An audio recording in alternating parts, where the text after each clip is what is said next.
In 1520, Spanish conquistador Hernan Cortes gushed about the red textiles he came across in the so-called New World. He called the outfits given to him by Emperor Montezuma II so colorful and finely made that in all the world there could be none like them. But he was wrong about a lot of things, including the rareness of the red. The color came from tiny cochineal insects, dried, pulverized, and strained into the reddest dye in the world. To the indigenous people of the region, this technique was nothing new. The cochineal trade was an integral part of the vibrant Central American economy. But to Europeans, this was earth-shattering. Ships started carrying tons of the dried bugs, which quickly became worth as much as silver. Cochineal dyes are just one example of the many ways that global trade and art feed off and impact one another. Hi, I'm Sarah Urist Green, and this is Crash Course Art History.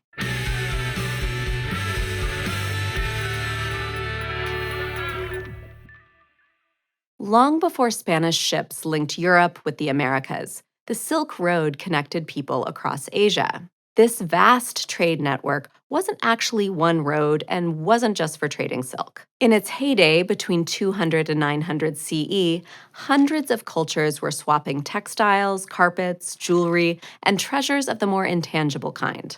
Like, check out this mural, which tells the story of a guy who notices a goose laying golden eggs. He kills the goose, hoping to steal the gold, but he comes to learn that tough lesson that a dead goose can't lay more golden eggs. Our protagonist is then shown making the universal gesture for, "What was I thinking?" The story is one of Aesop's fables, dating back to ancient Greece. But the mural is located in the ancient town of Panjakent, in what's now Tajikistan, which means old Aesop's story traveled roughly 4,000 kilometers, or over 2,500 miles. So, as both stories and stuff flowed on the Silk Road, repeated elements, themes, and patterns or motifs started showing up in art made many miles apart. Like, here's a statue of the Buddha from 2nd or 3rd century Gandhara, part of what's now Pakistan. Notice how he's shifting his weight onto one leg, cool and relaxed. That stance is called contrapposto. We can see classical Greek artists first sculpting this pose around the 5th century BCE, whereas earlier artists had represented figures with their weight balanced equally on both legs. The Greeks captured how shifting your weight to one side affects your whole body. They also like to show off their material mastery by sculpting draping fabrics, like we see here on Buddha. So the subject itself, the Buddha, represented Indian influences, while the pose and the clothing were inspired by the Greeks, and the artwork was made in Pakistan. When multiple cultures blend like this to create something new, we call it syncretism. And once you start noticing it, you'll find it everywhere. It's even in visual patterns that convey symbolic meanings, which we call iconography. Like, Gandhara artists also wrapped Greek influences into their depictions of Vajrapani, one of the Buddha's followers/bodyguards. To convey Vajrapani's strength, they used iconography associated with another powerful strongman, Hercules. Exhibit A. Here's Hercules, wearing the skin of the lion he wrestled to death. And here's Vajrapani in the same getup. Exhibit B. Here's Vajrapani, waving an indestructible weapon called a vajra. And here's Hercules carrying a very similar club. Also, the name Vajrapani means thunderbolt bearer, which you could also use to describe Hercules' mythological dad, Zeus. So details from clothing to poses to props can all be evidence of syncretism, as cultures swap ideas and influence each other. But artistic influences didn't only flow in one direction, and they weren't always the result of peaceful collaboration.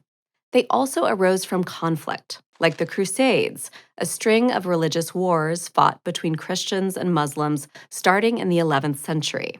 As Islam grew more popular, Western European Christians tried violently to halt the faith's spread and to claim Jerusalem for Christianity. These wars raged for almost 200 years and led to untold numbers of deaths. But they also resulted in a mass exchange of artwork and materials between the Middle East and Europe. One striking example can be found in lapis lazuli, a deep blue rock mined for centuries in what's now Afghanistan. When this brilliantly colored stone made its way to Western Europe for the first time during the Crusades, it blew people's minds. Get it? Blue? The stone itself was a hot commodity, making its way into gaming boards, vases, and tiny medallions of people's faces. But there was more to the lapis lazuli craze. When crushed into a powder, the stone created the bluest of blue pigments called ultramarine, which was literally worth its weight in gold. Just look at the way ultramarine steals the show on the ceiling of the Arena Chapel in Padua, Italy. Painted by the artist Giotto in 1305, the chapel is covered with scenes from the Bible. Each is framed by the illusion of marble architecture using trompe-l'oeil, or trick of the eye, techniques. And it's all happening under a deep blue starry sky, thick with uber-expensive ultramarine. To achieve the signature look, Giotto applied the pigment to a wall coated in wet plaster so that the materials fused together and became part of the structure itself. This type of painting, called buon fresco, proved to be very durable. It has lasted for over 700 years. At the time, commissioning art for the Catholic Church was a way for the wealthy to seek redemption from sin. So this chapel was one very big atonement for the Italian banker Enrico Scrovegni and his family's greed. He bankrolled it in an effort to convey his status and piety all at once. So it's giving, I love God, and I'm filthy rich. And the painting includes a portrayal of Scrovegni himself. There he is, kneeling and humbly presenting the Arena Chapel in miniature as an offering. I wonder if he paid Forrest's second chapel to atone for his pride. Anyway, after the Crusades ended, ultramarine remained popular among European artists. But it became increasingly difficult to purchase. In 1508, German painter Albrecht Dürer was working on the Heller altarpiece, which depicts the Virgin Mary's ascent into heaven. Mary was often shown wearing blue, a color meant to convey her purity and importance. So Dürer needed that ultramarine. To his patron, he wrote, "If you wanted to buy a pound of ultramarine, you could hardly get it for 100 florins, or about $20,000 by today's standards." But Dürer found a way. Although the colors on his altarpiece have faded, this copy gives us a sense of what Dürer's version would have looked like in its original blue beyond blue glory. And that remarkable use of color brings us back to the cochineal red dye that I mentioned at the start. Before Europeans learned about cochineal dye, they had been combining things like rotten olive oil, cow poop, and blood. It was a lot of smells to suffer through for a color that usually faded to muddy brown. Once it became a global commodity, cochineal red was everywhere. The dye started being used in luxury textiles, like these robes for Spanish priests. And it was used in artwork, like in this portrait. Eventually, much like the bugs themselves, the global cochineal trade dried up. Artificial red dyes hit the market in the late 19th century that were longer lasting and more budget-friendly. But even that didn't spell the end for cochineal red. To this day, traditional weavers in Oaxaca, Mexico, work with yarn bathed in the stuff. And contemporary Mexican artist Elena Osterwalder experiments with the dye in her work. She builds installations out of a model, a type of traditional bark paper, dyed with pigments from flowers, plants, and cochineal insects. From this blend of old influences and new, she fuses knowledge from the past with the present, and the result is an immersive sea of red. Break apart what art is made of, and you'll often find some very well-traveled ingredients. Materials from one place wind up in another.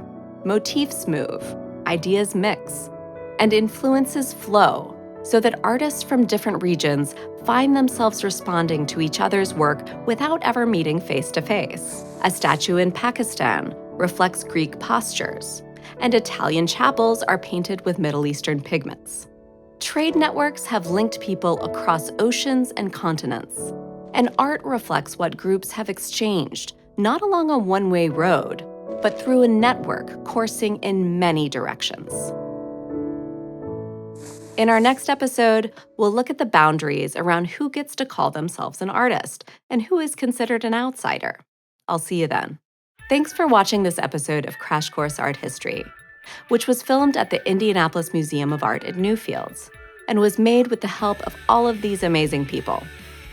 If you want to help keep Crash Course free for everyone forever, you can join our community on Patreon.